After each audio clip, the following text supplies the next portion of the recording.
السلام عليكم ورحمة الله وبركاته. ازيكم عاملين ايه؟ يا رب تكونوا بخير وانتوا بتتفرجوا على فيديوهاتنا.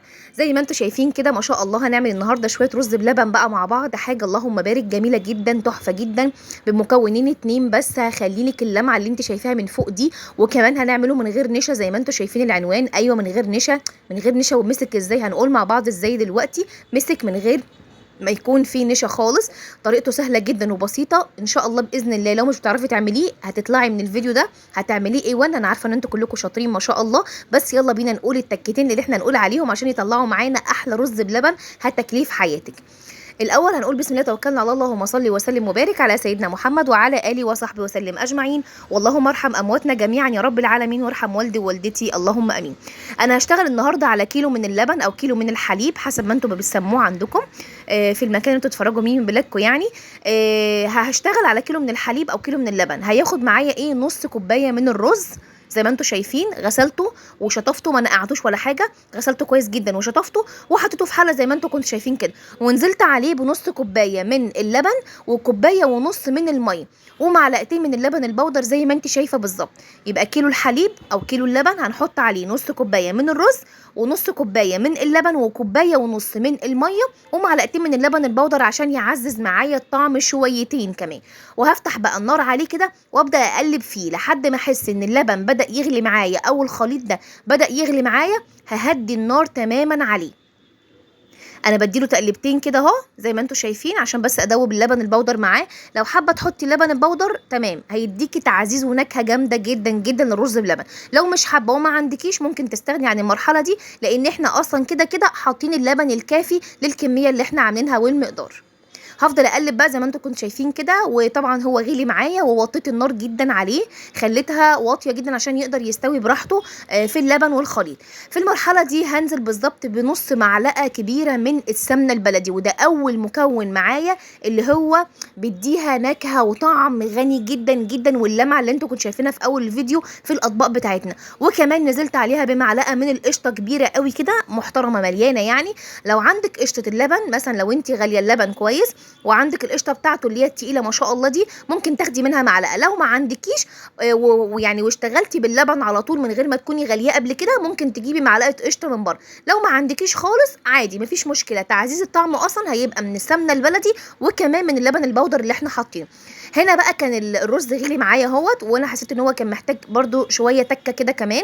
سايباه مهديه النار عليه خالص وكل شويه بقلبه عشان برده منعا ان هو لا قدر الله يلتصق في الحله، ولكن ان شاء الله مش هيلتصق ولا حاجه.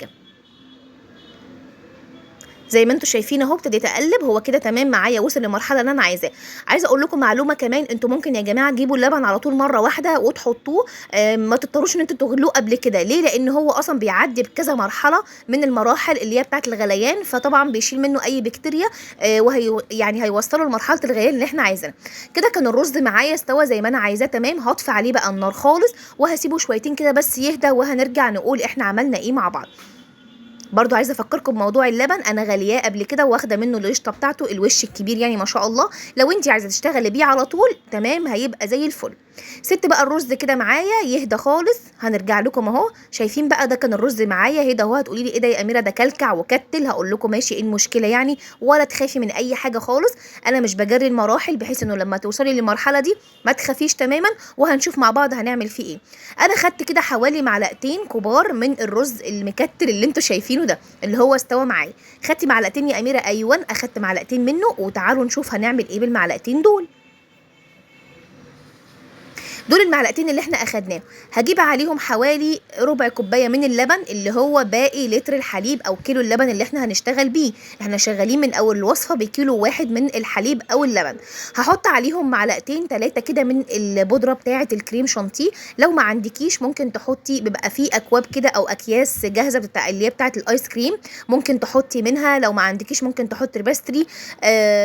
بودره الكريم شانتيه دي يا جماعه بتدي تعزيز رائع. وده تاني مكون معايا معايا من المكونين الاساسيين اللي هيخلوا لك الرز بلبن بتاعك في حته تانية خالص. اول مكون كان معلقه السمنه البلدي، تاني مكون هو البودره بتاعه الكريم شانتيه، بتقله بتعززه عندك، بس حطي الكريمه دي تحفه جدا جدا. وممكن بدل الكريم شانتيه ممكن لو عندك كريمه لباني هيبقى افضل بكتير. وطبعا لكن الكريمه اللباني غاليه شويه، واحنا طبعا بنعمل في البيت وكلام زي ده، فنعمل الحاجه اللي تقدر ان هي تدينا الطعم والتست اللي احنا عايزينه وفي نفس الوقت ما تكلفناش كتير. اخدت بقى كل المكونات دي اللي هو الرز اللي احنا اخدناه وطحناه في الخلاط كده مع اللبن والكريم شانتيه لحد ما نعم تماما معايا زي ما انتم شايفين الخليط معايا ما شاء الله تقيل جدا. شايفين صباعي الخليط ما بيجيش على بعضه، وده سمك الخليط اللي احنا عاوزينه. طبعا باقي الرز ده زي اللي انتم شايفينه اللي هو المكتل ده ولا اي حاجه، ما تخافيش، هننزل عليه باقي لتر الحليب او باقي لتر اللبن اللي احنا شغالين بيه من اول الوصفه خالص، وهنفضل نقلب كده، هنقلب فيه عفوا كده، وبعدين هننزل عليه بقى بالخليط اللي احنا خلطناه في الخلاط اللي هو المعلقتين الرز اللي اخدناهم، وحطينا عليهم 3 معالق من الكريم شانتيه، وحطينا كمان عليهم حبه من اللبن اللي هو من باقي لتر الحليب، وادينا له تقليبه كده. هنفضل نقلب فيه على النار. وفي الفتره دي بقى المفروض دلوقتي ان انا هجيب السكر معايا وهحطه.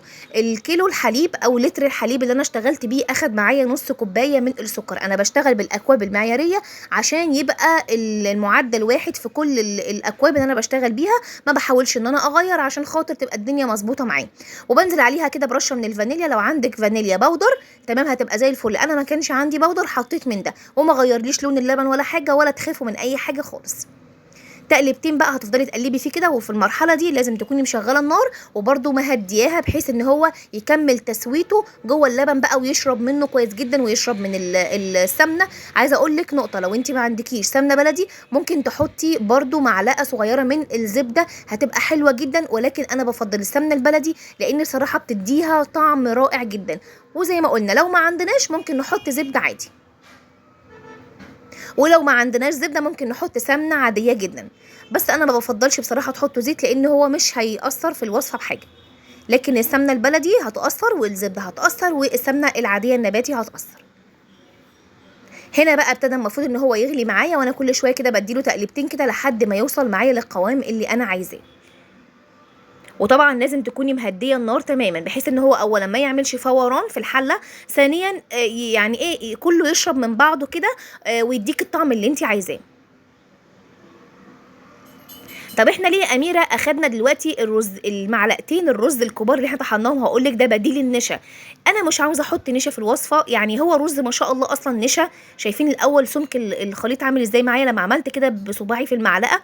الخليط ما جاش على بعضه، وده السمك اللي انا عايزاه. طبعا هو دلوقتي سخن، مجرد ما تغرفيه ويبرد معاكي هيتقل التقل اللي انتوا هتشوفوه معايا دلوقتي.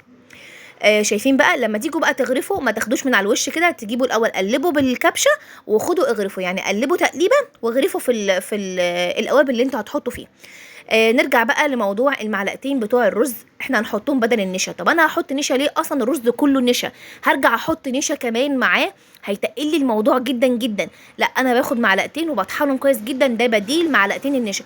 طبعا لو انت مش عاوزه تحطي او تعملي المرحله دي بتاعه الرز، ممكن عادي جدا هتجيبي معلقتين نشا كبار وتدوبيهم في نص كوبايه او ربع كوبايه من اللبن، من باقي لبن اللتر الحليب اللي احنا بنشتغل فيه، وبعدين هتنزلي على الخليط اللي في الحله وعادي جدا. ولكن انا بفضل ان انا ما بعملش الموضوع ده، بجيب معلقتين الرز وبطحنهم مع الكريم شانتيه ومع اللبن، وبيبقى القوام زي ما انتم شايفينه ما شاء الله. اصلا هو نازل في البولات تقيل، وكمان هو كده سخن، يعني لما يبرد كمان هيتقل اكتر من كده. عايزه بقى تحطي شويه مكسرات على الوش، تحطي جوز هند، تحطي فول سوداني، ده يريحك. بس انا الحقيقه بفضل لاولادي وهما كمان بيفضلوا ان البوله تبقى بالطريقه دي ساده ما فيهاش اي حاجه خالص. احلى واطعم رز بلبن هتاكليه، كلنا شطار ما شاء الله علينا، ولكن بنذكر بعض باي تكات. اي حد عندنا او نعرفه عنده تكه كده او تركه كده تخلي طعم الاكل حلو وتديله دسامه، تديله حاجه مميزه شويه، بنقولها لبعض، احنا بنذكر بعض. وما شاء الله علينا كلنا شاطرين، ربنا يحسن ما بين ايدينا يا رب، اللهم امين، ويبارك في اولادنا جميعا. عذرا يا جماعه عن الاتصال اللي حصل ده. عادي يعني، عادي، ده بيحصل كتير جدا. المهم بقى ما شاء الله شويه الرز بتاعنا حاجه كده اللهم بارك جميله جدا جدا. هتجربوه هتدعوا لي والله العظيم. ما تحطوش نشا على فكره، بيتقل، بحس ان هو بيتقل طعم الرز قوي. خلينا كده في الدسامه والحلاوه والطعم الصافي واللي هو ايه، زي ما بيقولوا ايه الاصلي يعني.